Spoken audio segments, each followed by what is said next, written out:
মোটরসাইকেলের কর নিয়ে কথাটা বাজারে চালু হলো এবং এটার প্রতিক্রিয়াও হয়েছে অনেক, মানে নেতিবাচক প্রতিক্রিয়াও আছে, হয়তো আছে। ওনারা সকলে বলছেন এটা মানে ডবল ট্যাক্সেশন হচ্ছে, আবার দিচ্ছি, একবার রাস্তায় চলার জন্য দিয়েছি, আবার কেন দিব, আমার সংসার চলে না। কিন্তু কেউ সরকারের পক্ষ থেকে ব্যাখ্যা করলো না যে এইটা কোনো কনজামশন ট্যাক্স না, এটা ভোগের উপরে কর না, এটা আয়ের উপরের কর। অর্থাৎ আমরা কি করতে চাচ্ছি? আমরা চাচ্ছি যে করের জালের ভিতরে নতুন লোক ঢোকাতে চাচ্ছি। তাহলে 3.5 লক্ষ টাকার উপরে আয় করে এমন মানুষগুলোকে আপনি চিহ্নিত করবেন কেমন করে?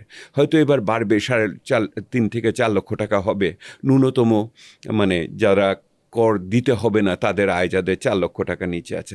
তো আপনি যদি 3.5 লক্ষ টাকা ধরেন, হ্যাঁ, তো 3 মানে 30,000 টাকার নিচে উপরে আয় করে মাসে, এরকম মানুষগুলোকে আপনার বের করতে হবে যারা কর দেয় না।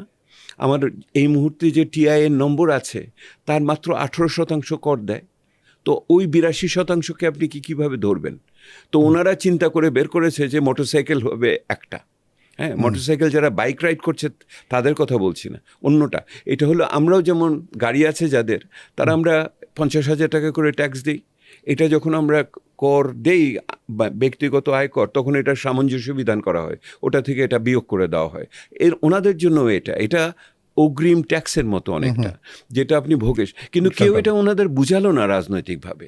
আমি যেটা অদ্ভুত লাগে আর কি আমার কাছে, ধরেন আপনি সরকারি কর্মকর্তাদের পুরো বেতন আপনি এখন দিতে পারবেন না, আপনি হয়তো একটা অংশ বিশেষ দিবেন, তার আপনি বেতনের অংশ দিবেন, ভাতা দিবেন না, তারপরে তো এটাকে আপনার রাজনৈতিকভাবে ব্যাখ্যা করতে হবে না আপনার পরিস্থিতির সাথে?